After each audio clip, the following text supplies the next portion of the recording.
एक पल में एक सदी का मज़ा हमसे पूछिए। एक पल में एक सदी का मज़ा हमसे पूछिए, 2 दिन की ज़िंदगी का मज़ा हमसे पूछिए। भूले हैं रफ्ता रफ्ता उन्हें मुद्दतों में हम, भूले हैं रफ्ता रफ्ता उन्हें मुद्दतों में हम। क़िस्तों में ख़ुदकशी का मज़ा हमसे पूछिए। नाज़रीन, मैं हूँ बिस्मिल आफ्ताब आलम, आप देख रहे हैं उर्दू हिंदी नॉलेज चैनल। आइए जो सिलसिला चल रहा था उसी में आगे बात करते हैं। आज का पेपर बहुत आसान है, इसलिए ज़्यादा टाइम नहीं लगाएंगे और थोड़ा सा जल्दी क्वेश्चनों को करने की कोशिश करेंगे। ऑब्जेक्टिव सारे क्वेश्चन हैं। पहला सवाल देखिए, कदम राव पदम राव किसकी तसनीफ़ है? ये प्रैक्टिस ख़ास तौर से जो है किसके लिए होती है, तो टीजीटी वालों के लिए। और इससे पहले की वीडियो आपने नहीं देखे तो प्लेलिस्ट में जा कर के देखिए। माई क्वेश्चन की जो प्लेलिस्ट है उसे ज़रूर फॉलो कीजिए किसी भी एग्ज़ाम की अगर आप तैयारी कर रहे हैं। अगला सवाल है, दर्जा झेल मसनबियों में से रज़मिया मसनबी कौन सी है? तो इसका जवाब कदम राव पदम राव जो है वो फ़खरुद्दीन निज़ामी की है। 1421 के करीब इसको लिखा गया है। दूसरी बात यह है, बहमनी दौर का शायर माना जाता है निज़ामी को, ये भी याद रखिएगा। उर्दू की पहली ये मसनबी मानी जाती है, ये भी जहन में रखिएगा। दूसरी चीज़ क्या है, दूसरा सवाल है, मसनबियों में रज़मिया मसनबी, 2 तरह की मसनबियाँ होती हैं ख़ास तौर से। रज़मिया होती हैं, बयानिया भी मसनबियाँ होती हैं, और बज़मिया। तो यहाँ पे आपका जो है वो रज़्म, उसमें क्या उसको कहते हैं जिसमें जिस मसनबी या जिस वाक़ये में जंग का बयान किया जाए वो रज़्म होता है। और बज़्म मतलब इश्क व आशिकी की बातें हों। तो जो अली नामा है ये लिखी हुई नुसरती की जो मसनबी है, रज़मिया मसनबी है। अगला सवाल देखिए, दक्कन में उर्दू किसकी किताब है? बहुत आसान सा सवाल है, ये नज़रिया के तौर पे भी पूछा जाता है। तो दक्कन में उर्दू किसकी किताब है? तो उम्मीद करता हूँ नसीरुद्दीन हाशमी का नाम याद रखिए। दक्कन में उर्दू, महमूद शिरानी पंजाब में उर्दू, मोइनुद्दीन कादरी ज़ोर लिखा नहीं है लेकिन याद रखिए पूरा नाम है मोइनुद्दीन कादरी ज़ोर। इनका नज़रिया हरियाणा में उर्दू पैदा हुई। और मोहम्मद हुसैन आज़ाद जो है वो आपको मालूम ही है। अगला सवाल देखिए, उर्दू की अव्वलीन नसरी तसनीफ़ किसकी है? अब ये देखिए, यहाँ पे अगर पूछा जाता है उर्दू की पहली शिमाली नसरी तसनीफ़ में पूछा जाता है तो फ़ज़ल अली फ़ज़ली की होती है करबल कथा। लेकिन उर्दू की पहली पूछी जा रही है, इसका मतलब सबरस के बारे में भी ये पूछना चाह रहे हैं। आपका आंसर सही जो है वो मुल्ला वजही होगा। आगे बढ़ जाइए। उर्दू शायरी का बाबा आदम जो है वली को किसने कहा है? ये कॉल किसका है? तो ये बहुत आसान सा कॉल है, उम्मीद करता हूँ सभी का सही होगा। मोहम्मद हुसैन आज़ाद ने ये बात आब हयात के अंदर कही है। अगला सवाल है, मुग़लों ने हिंदुस्तान को 3 चीज़ें दी, कौन कौन सी? ताजमहल, गालिब, और इसके साथ साथ में क्या दिया? उर्दू। ताजमहल, उर्दू, गालिब, ये 3 चीज़ें जो हैं वो मुग़लों ने हिंदुस्तान को दी हैं। तो 3 चीज़ों की तस्बीह दे करके अमूमन ये काम किया है रशीद अहमद सिद्दीकी ने। अगला सवाल देखिए, फोर्ट विलियम कॉलेज की बुनियाद किस सन में पड़ी है? आपको मालूम है ये मई 1800 में पड़ी है। पहला प्रिंसिपल इसका खूब अच्छे से याद होना चाहिए, डेविड ब्राउन है। और इसका सदर कौन था? तो गिलक्रिस्ट है। ये कन्फ्यूज़न बिल्कुल नहीं रहनी चाहिए। बाग़ो बहार का नुमाइंदा तसनीफ़ किसकी है? तो बाग़ो बहार किसकी तसनीफ़ है? उम्मीद करता हूँ फोर्ट विलियम कॉलेज में लिखी गई किताब है बाग़ो बहार। मीर अमन की लिखी हुई है। मीर अमन के बारे में अच्छे से याद रखना, इनका इंतकाल 1808 में हुआ है। इन्हीं की जो है वो गुंज खूबी भी लिखी हुई है, और साथ साथ में ये बाग़ो बहार भी लिखी हुई है, ये भी याद रखिए। दूसरी चीज़, यहाँ पे जो 4 नाम दिए गए हैं, इनमें से ये और ये मुल्ला वजी, इन तीनों का जो है ताल्लुक़ फोर्ट विलियम कॉलेज से था। लेकिन हैदर बख्श हैदरी जो हैं, इनका ताल्लुक़ फोर्ट विलियम कॉलेज से नहीं था। अगला सवाल देखिए, उर्दू के फ़्रांसीसी आलिम का नाम आपको बताना है। अमूमन फ़्रांसीस से जो हैं अदीब का नाम आता है तो वो एक ही नाम हमारे जहन में घूमता है और वही आपका सही होगा, गारसा दतासी। गारसा दतासी के नाम से एक किताब भी लिखी हुई है, वो काज़ी अब्दुल वदूद की लिखी हुई है, ये भी आपको जहन में रखना चाहिए। अब ये थोड़ा सा सवाल देखिए, पंछी बाजा जो है वो किस ज़बान से दक्कनी में तर्जुमा की हुई किताब है? तो दक्कनी में किससे तर्जुमा हुई है? पहली बात तो ये है कि यह संस्कृत की किताब है, लेकिन आयोग ने इसको फ़ारसी में माना है कि फ़ारसी से ये दक्कनी में तर्जुमा हुई है। मेरे ख़्याल से ये संस्कृत से फ़ारसी दक्कनी में गई है, क्योंकि दक्कनी ज़बान को उर्दू ज़बान बाद में माना गया है। और ये कहा जाता है कि पंछी बाज़ा जो है वो किस ज़बान से उर्दू में तर्जुमा हुई, तो अमूमन ये सवाल सही होता है कि वो संस्कृत से उर्दू में तर्जुमा हुई। यहाँ पे उर्दू ना दे करके दक्कनी ज़बान दे दिया है, तो फिर भी आंसर तो सही यही होना चाहिए था, संस्कृत। लेकिन खैर ये फ़ारसी है, क्योंकि पंछी बाज़ा जो है वो लफ्ज़ ही संस्कृत का है, फ़ारसी का नहीं है। सवाल है आसालुल सनादीद किसकी तसनीफ़ है। आसान से सवाल है, इसलिए थोड़ा जल्दी करते हैं, और आप लोग भी अपना आंसर जल्दी ही करने की कोशिश कीजिए। और आज के पेपर में एक भी क्वेश्चन गलत नहीं होना चाहिए। कमेंट करके ज़रूर बताइएगा कितने क्वेश्चन सही हुए। तो आपका सही इसमें होगा सर सैयद अहमद ख़ान का नाम अच्छे से याद रहे। फसाना जो अजाइब है उसकी तहज़ीबी नुमाइंदगी वो कहाँ की करती है, इस पर खूब अच्छे से बात की गई थी। तो आपको याद रहे तहज़ीब इसमें जो बयान की जाती है वो लखनऊ की लिखी, ये कानपुर में गई है। कभी कभी लखनऊ में भी बता दिया जाता है, लेकिन ये कानपुर में अमूमन इन्होंने लिखी, जब इनको जो है लखनऊ से निकाल दिया गया था। हैदर गाजीउद्दीन ने जो इनको निकाल दिया था लखनऊ से, रजब अली बेग को, याद रखिएगा। रजब अली बेग की पैदाइश भी, वो वफ़ात याद रखिएगा, बनारस में हुई है, ये अच्छे से याद रखना है। सवाल अगला देखिए, काशफुल हिकायक जो है वो उसका मौजू बताना है। पहली बात तो आपको ये पता होगी किताब किसकी है, तनकीदी किताब है, याद रखना किसकी है, तो इमदाद इमाम असर की। अगला है प्रोफेसर आज़ाद इंशा परदाज हैं, उन्हें किसी के सहारे की ज़रूरत नहीं है। तो ये बहुत छोटी सी बात है, कह देना। और यहाँ पे जितने राइटर हैं नीचे दिए गए ऑप्शन, इसमें बड़ी सोच के राइटर, एक ही छोटा सा थोड़ा सा कमज़ोर राइटर इनमें है, और वही इतनी छोटी बात कह भी सकता है। तो क्या है, प्रोफेसर आज़ाद जो है वो इंशा परदाज हैं और उन्हें किसी सहारे की ज़रूरत नहीं है। बट ऐसा क्या हो सकता है पॉसिबल कि किसी को किसी चीज़ में सहारे की ज़रूरत नहीं है, सिवाय खुदा को छोड़ करके कोई मुकम्मल दुनिया में नहीं पैदा हुआ। तो ये बात कही है मेहदी अफ़ादी ने, मेरी भी नज़र थोड़ी अलग तरह की है। तो याद रखिए कि ये बात छोटी सी बात, बाकी ये बड़े पढ़े लिखे थे। थोड़ा सा इससे भी पता चल जाता है इल्म की सोच, इल्म आपका कितना है और कहाँ तक आप सोच सकते हैं। आपके बोलने का ढंग और आपकी जो बातें होती हैं उनका एनालिसिस किया जाए तो पता चल जाता है। तो ज्ञानचंद्र जैसे ये सब पीएचडी होल्डर हैं। दूसरी चीज़, हैदर बख्श हैदरी ऐसा है जिन्होंने किताबें लिखी हैं, तर्जुमे किए, उन्होंने किसी पे कमेंटबाजी नहीं की है, वो नक्काद है नहीं, ना उनकी तनकीदी नज़र है। तो अब आपका आंसर एक ही बचा है, मेहदी अफ़ादी। मेहदी अफ़ादी का आप लगा सकते हैं। तो अच्छा, एक चीज़ और याद रखिएगा मेरी तरफ से, थोड़ा सा मैं आपसे कहूँगा, पूरी दुनिया में किसी भी आप आदमी के अंधभक्त नहीं बनिए, चाहे वो कितना भी अच्छा हो, कोई भी हो। आप हमारे भी अंधभक्त मत बनिए कि जो सर पढ़ा रहे सही है। एक बार किताब ज़रूर चेक कीजिएगा। इसीलिए चाणक्य ने कहा था दुनिया में सिवाय अपने किसी पर विश्वास ना करें।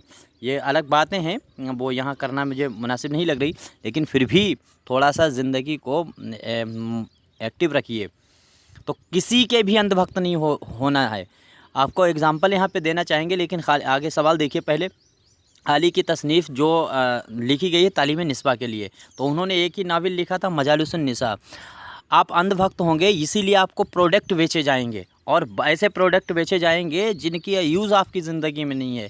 मिसाल के तौर पे एक नया प्रोडक्ट आता है, जूही चावला करती हैं, एक्टर हैं जूही चावला ना। थोड़ा सा रुक जाइए, 1 मिनट सुन लीजिए ज़िंदगी क्या है। तो वो एक्टर हैं और बालों को बिखराते हुए कहती हैं कि ये शैम्पू, ये तेल ख़रीदिए और जिससे आपके बहुत तेज़ी से बाल बढ़ेंगे और बाल आपके झड़ना बंद हो जाएंगे। अगर वो इतना ही अच्छा प्रोडक्ट है, क्योंकि वो अपने फॉलोअर्स, अपने अंधभक्तों को उल्लू बना रही हैं, आप ख़रीदिए, आप जानिए। अगर इतना ही अच्छा वो तेल है तो उसका अपना हस्बैंड बिल्कुल टकला गंजा है, उसके बाल क्यों नहीं निकल आ रहे, वही तेल यूज़ कर लो। खैर आगे देखिए, किसने उर्दू खतूत को मकालमा बना दिया है। तो ये किसने मकालमा बना दिया है, ये बहुत आसान सा सवाल है, उम्मीद करता हूँ सभी का। असदुल्ला खान गालिब का आंसर आपका सही होगा। तो गालिब किस बादशाह के उस्ताद थे, तो याद रखिएगा इनमें से किसके उस्ताद थे। तो बहादुर शाह ज़फ़र, इसमें अकेले बादशाह जो हैं बहादुर शाह ज़फ़र, इन्हीं के गालिब उस्ताद थे। अगला सवाल है, नज़ीर अकबराबादी की नज़म का मौजू क्या है। तो नज़ीर अकबराबादी ने अमूमन जो नज़में लिखी हैं उनमें होता है मुश्तरका तहज़ीब, ये याद रखिएगा। सामाजिकता इसमें ज़्यादा होती है, सोशलिज़म। आगे देखिए, हमारे सबसे बड़े जदीद शायर कौन हैं। तो इनमें जदीद शायर पूछे गए। देखिए गालिब को छोड़ के यहाँ से सब जदीद में गिने जाते हैं, लेकिन इनकी पैदाइश के लिहाज से इनमें देखिए तो गालिब जो वो इकबाल जो है वो पुराना है, तो आपका आंसर इकबाल होगा सही। वैसे जदीद में बहुत अहम नाम मजरू सुल्तानपुरी का भी माना जाता है, लेकिन गज़ल में यहाँ पर गज़ल या कुछ ख़ास तौर से अलग नज़्म या गज़ल नहीं दिया है। सवाल है अंजुमन पंजाब में सबसे पहले लेक्चर किसने दिया था? तो इसमें आपका मोहम्मद हुसैन आज़ाद ने दिया था, अच्छे से आपको पता ही होगा। इकबाल के दूसरे शेरी मजमुआ का नाम आपको बताना है, तो चारों आपको लाइन से अगर याद हैं तो आप बता सकते हैं। देखिए ये शेरी मजमुआ नहीं है, नसरी फ़ारसी का मजमुआ है। तो यहाँ पे बागदरा सबसे पहला है, बांगे दुर्रा इसका नाम है, तो ये पहला है।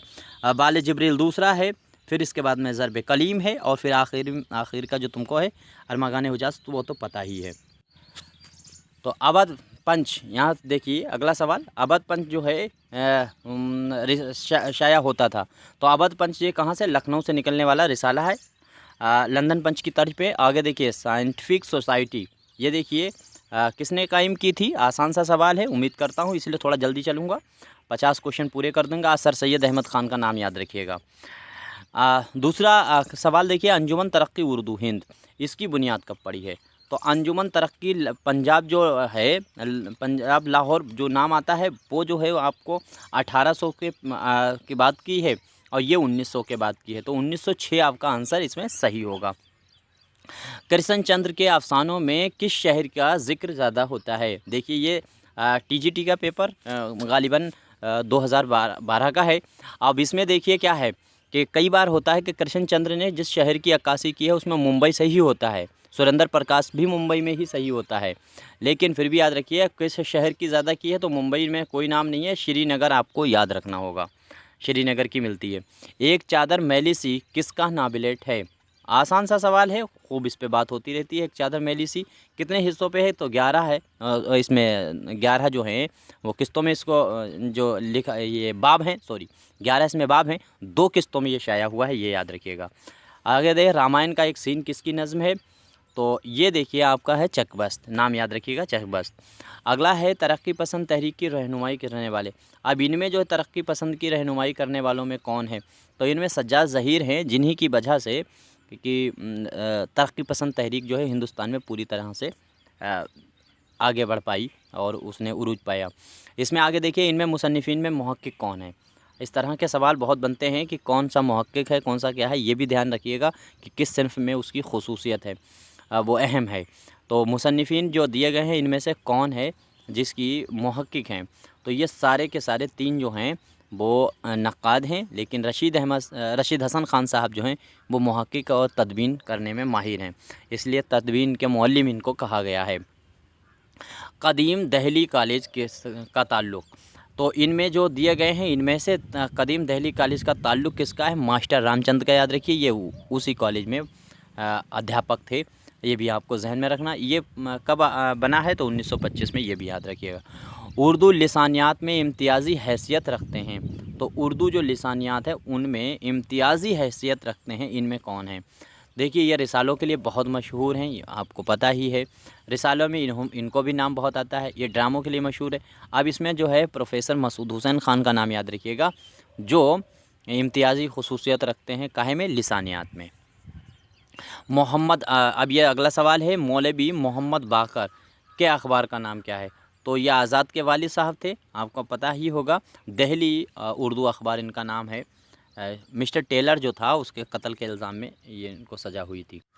सवाल है, इंशाअल्लाह खान इंशा ने उर्दू कवायद पर जो किताब लिखी है वो उसका नाम बताना है, कौन सी है? उम्मीद करता हूँ सभी का आंसर सही होगा। दरियाए लताफ़त है, 1803 है इसका, ये भी याद रखिएगा। अगला सवाल है, आज़ाद की आब हयात का मौजू क्या है? सभी को मालूम है उर्दू शायरी की जो तारीख़ है वो लिखी गई है, शायरों के नाम और उर्दू शायरी की तारीख़। आगे देखिए, फ़राग गोरखपुरी की रुबाइयों का मजमुआ आपको बताना है, तो ये चारों जो हैं वो रुबाइयों के मजमुआ हैं। पहली बात तो इनमें से अमूमन एक ही तो इनका मजमुआ ही है, इसमें फ़राग का एक ही तसनीफ़ है, इससे अंदाज़ा लगा सकते हो। और रूप है रुबाइयों का मजमुआ, ये भी याद रखिएगा। शब खून जो रिसाला निकला था, किसका है रिसाला? ये याद रखिएगा, ये रिसाला निकाला था शब खून शमसुल रहमान फ़ारूक़ी ने। अब उन्होंने कौन सी तहरीक चलाई जो इसके ज़रिए आई है? वो तो जदीद की तहरीक चलाई है, जदीदियत।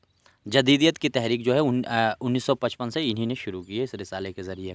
इसमें चुगताई का नाबिल अब बताना है इनमें से कौन सा है। बहुत आसान से सवाल है, इसलिए मैं थोड़ा जल्दी जल्दी कोशिश करता हूँ, 50 क्वेश्चन कर दूँगा 20 मिनट में, रिवीजन हो जाएगा। तो आपका आंसर सही होगा टेढ़ी लकीर।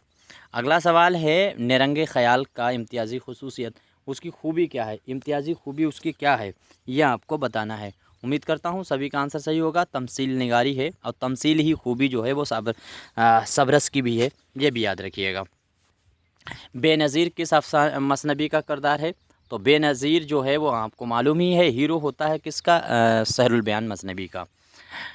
अगला सवाल है मंटू की कहानी टूबा टेक सिंह किस वाक़ये पर लिखी गई है, तो यह अफसाना है, आपको मालूम है, हिंदुस्तान पाकिस्तान के बंटवारे पर। आवारा नज़्म किसकी है, ये याद रखिएगा। मैं गलियों में शाद व आवाद आवारा फिरूं, ये सारी नज़्म, ये पूरी जो नज़्म है वो मूवी में भी इस्तेमाल हुई है, और इसको गाने का काम किया है, इस पर आवाज़ देने का काम मोहम्मद रफ़ी ने किया था। ये याद रखिएगा, मजाज की लिखी हुई नज़्म है, एक बार इसको सुनिएगा ज़रूर, मज़ा आएगा। नून मीम राशिद की किस शहर जो शोहरत है वो किस सिनफ की वजह से है, तो नून मीम राशिद का ख़ास तौर से नाम जो है वो आज़ाद नज़्म के लिए आता है। आगे बढ़ जाइए। तज़हीक़ रोज़गार कसीदा है, तो किसका लिखा है तज़हीक़ रोज़गार, सौदा का है, मालूम ही होगा आपको। इसके बाद में अगला सवाल है हुजू का मौजू क्या होता है। हुजू क्या चीज़ होती है, दरअसल किसी शख्स की बुराइयों और उसकी मजाक उड़ाना जो है वो हुजू हो जाता है। आपका आंसर थर्ड सही होगा। गज़ल की खुसूसियत क्या है, गज़ल की खुसूसियत आपको मालूम होनी चाहिए। देखिए थोड़ा सा गौर से पढ़ा कीजिए। मौजू के एतबार से अशार में रब्त ना होना, ये होती है इसकी खूबी। मौजू के एतबार से, यानी शेर का जो मौजू होता है, शेर में जो क्या कहते हैं ख़याल बयान किया जाता है, हर शेर का जुदा जुदा होता है। तो अशार में रब्त नहीं होता है, लेकिन गज़ल में रब्त होता है। बहर एक ही होती है, वज़न एक ही होता है। और इसी तरह से ख़याल एक ही होता है, रब्त होता है, लेकिन बहर और वज़न में जो है क्या कहते हैं फ़नी एतबार से रब्त किस में नहीं होता है, वो आज़ाद नज़म में नहीं होता है। ये भी याद रखिए, फ़नी एतबार से किस सिनफ में रब्त नहीं होता, तो आप बताएंगे आज़ाद नज़म में। और अशार के में जो है एतबार से किस में रब्त नहीं होता है, मौजू के एतबार से अशार में किस में रब्त नहीं होता है, तो वो गज़ल में। ये आपको थोड़ा सा याद रखिएगा, टेक्निक बात है। उर्दू की पहेलियाँ किससे मंसूब की जाती हैं, तो उर्दू पहेलियों के लिए एक ही नाम है, अमीर खुसरो का नाम याद रखिएगा। लहू के फूल के मुसन्निफ़ कौन है, लहू के फूल, तो हयातुल्लाह अंसारी का नाम आपको याद होगा, उनका लिखा हुआ नावल है। आगे है शौकत सिद्दीकी के लिखा हुआ नावल कौन सा है, और शौकत सिद्दीकी का नाम याद रखिए, 1923 में पैदा हुआ है ये, तो आपका याद रहेगा खुदा की बस्ती। अगला सवाल है कि सही इमला की निशानदेही कीजिए, इनमें से इमला पहचानना है सही। आसान सा सवाल है, टीजीटी वालों के लिए बहुत ख़ास, इस तरह के सवाल तो बनते ही है टीजीटी वालों से। तो जो है यहाँ पे क्या सही होगा, कायदा यहाँ पे काफ ऐन दाल है, ये आपका आंसर फर्स्ट सही होने वाला है। सवाल होगा दिलवर बिस्बा, दिलवर बिस्बा जो है वो किस मसनबी का किरदार है, तो ये जुआ खेलती है, जादूगरनी है।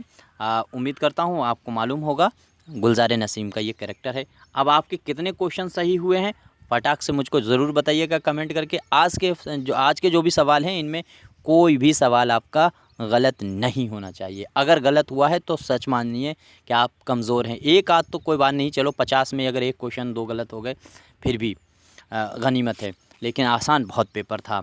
दूसरी बात मैंने जो अलग से बात बताई है उसके लिए माज़रत चाहते हैं, लेकिन फिर भी याद रखिएगा, मैं एक बार फिर वही बात दोहरा रहा हूँ कि दुनिया में किसी भी आदमी के आप अंधभक्त यानी फॉलोअर्स नहीं बनिए। मैं ट्विटर पे इंस्टाग्राम पर किसी को नहीं फॉलो करता हूँ, मुझे लोग बहुत फॉलो करते हैं बट मैं किसी को नहीं करता हूँ, याद रखिए। और आप भी ऐसे बनिए, किसी का एक मुरीद मत बनिए।